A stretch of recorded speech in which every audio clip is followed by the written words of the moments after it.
I am Zainab. I am from radiology first semester. Bismillahirrahmanirrahim. Today my presentation topic is concentration of urine. Concentration of urine में सबसे पहले हम पढ़ेंगे counter current system. A system in which a system in which inflow run parallel and in opposite to the flow. वो system जिसमें हमारे पास एक चीज़ parallel और एक अपोजिट में फ्लो करेगी. The operation of which a system allow the outgoing fluid to the incoming fluid. वो system अब जिसमें हमारे पास एक फ्लूइड आ रहा है, आउटगोइंग फ्लूइड जो है इनकमिंग फ्लूइड के साथ बैलेंस रहेगा. मैकेनिज्म ऑफ यूरिन कंसंट्रेशन कैसे होगा? जब while the loop of Henry reabsorb another 20% of the salt or water in tubular fluid, primary function is to determine osmolarity of urine. जब हमारे पास लूप ऑफ हेनले जो है वो 20% of salt या फिर वाटर को फ्लूइड में से अब रीअब्जॉर्ब कर लेगी, तो प्राइमरी फंक्शन का उसका होगा कि वो ऑस्मोलैरिटी ऑफ यूरिन को डिटरमाइन करे. काउंटर करंट मल्टीपल सिस्टम क्या होगा? While collecting duct is where urine concentration is determine, osmolarity of tubular fluid must be low. अब ये होगा कि कलेक्टिंग डक्ट जो होगी हमारे पास उसमें यूरिन की कंसंट्रेशन और ऑस्मोलैरिटी जो होगी ट्यूबुलर फ्लूइड की वो लो होगी. काउंटर करंट मल्टीपल सिस्टम में ये भी हो is a repetitive reabsorption of NaCl by a thick ascending loop of Henle and continue inflow of the new NaCl from the PCT into LOH. अब ये होगा कि यहाँ से NaCl जो है वो लूप ऑफ हेनले से रीअब्जॉर्ब हुआ और जो बाकी NaCl था ना, मतलब जो न्यू NaCl आ रहा था वो हमारे पास जो PCT है उसमें इंट्रोड्यूस हुआ. The NaCl reabsorbed from the ascending LOH, adding newly arrived NaCl, thus multiplying its concentration in medulla. अब NaCl जो है वो ascending loop में आया, वहाँ से NaCl जो है अराइव हुआ है वहाँ तक, वहाँ से इसने कंसंट्रेशन ऑफ मेडोला को मल्टीप्लाई कर लिया. अब हमारे पास किडनी कैसे सिक्रीट करेगी डाइल्यूटेड यूरिन को? डाइल्यूशन जो होगी लो और नो NaDH. मतलब ये है कि ये डाइल्यूशन करेगी. Reabsorb solute do not absorb water. उसके बाद isosmotic fluid from PCT, thin descending limb permeable to water, less for NaCl, water reabsorb, tubular osmolality equal to medulla. अब ये हमारे पास डाइल्यूशन करेगी, मतलब लो या नो NaDH होगा, रीअब्जॉर्ब सोल्यूट होंगे. अब जो वाटर नहीं अब्जॉर्ब हुआ वो अब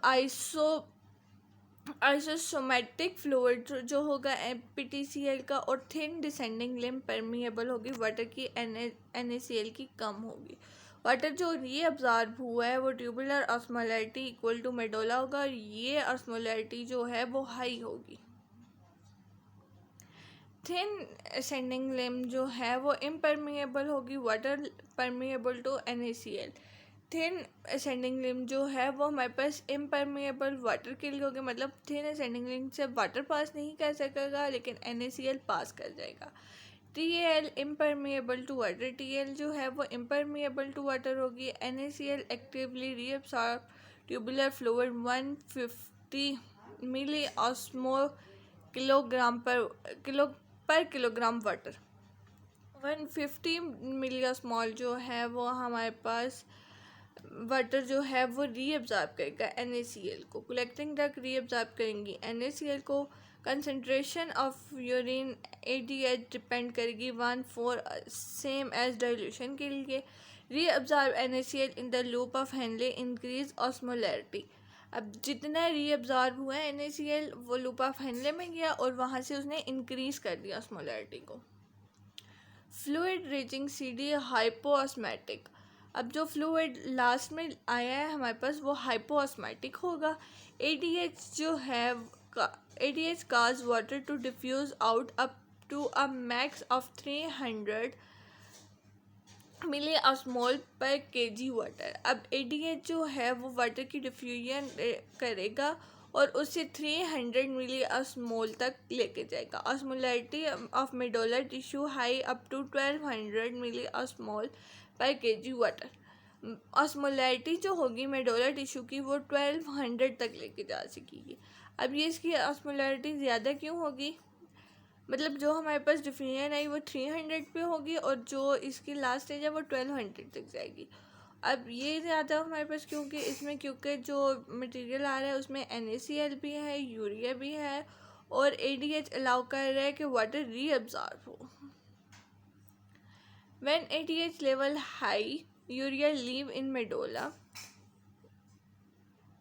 interstitium equilibrate. Most water reabsorb in the presence of ADH in the cortical collecting duct. अब जब ADH जो है वो हाई यूरिया लेवल पे गया और ज़्यादातर वाटर जो है वो अब्जॉर्ब हो गया ADH में, तो वो कॉर्टिकल कलेक्टिंग डक्ट में चला गया। अब काउंटर करंट एक्सचेंज कैसे होगा वासा रेक्टा में, ये हमारे पास दो स्पेशल फीचर्स होंगे। एक जो होगा वो the medullary blood flow is low accounting for the less than 5% of the renal blood flow. अब मेडुला में जो ब्लड आया वो लो होगा और अगर उसके अकाउंट किया जाए तो वो 5% जो है वो लो होगा रीनल फ्लो से। The vasorector serve as a counter current exchange, minimizing washout of solute from medulla interstitium. अब वासारेक्टर जो होगा वो हमारे पास काउंटर करंट एक्सचेंज करेगा और वॉश आउट कर देगा सल्यूट को। Recycle NaCl in medulla, transport H2O from interstitial fluid, descending limb आ जाएगी। यूरिया ट्रांसपोर्ट होगा, एक्वापोरिन प्रोटीन ट्रांसपोर्ट होंगे, असेंडिंग लिम्ब में जाएंगे और फिर फैसिलिटेटेड कैपिलरीज में। अब डिसऑर्डर क्या होंगे यूरिनरी कंसंट्रेटिंग एबिलिटी के, इसमें सबसे पहले होगा हमारे पास डायबिटीज़ इंस्पाइडस। उसमें यह होगा कि इनएबिलिटी टू प्रोड्यूस और रिलीज ADH, मतलब हम या तो प्रोड्यूस नहीं कर सकेंगे या प्रोड्यूस होगा और रिलीज़ नहीं होगा ADH। नेफ्रोजेनिक डायबिटीज़ इंस्पाइडस होगी, inability of kidney to respond to ADH, मतलब उसमें हमारे पास किडनी जो है वो हमारा रिस्पॉन्स नहीं दे सकेगी ADH के लिए। और डायबिटीज़ मेलाइटिस होगा, हाई स्पेसिफिक ग्रेविटी यूरिन होगा, मतलब ज़्यादा से ज़्यादा यूरिन पास आउट होगा। Thank you.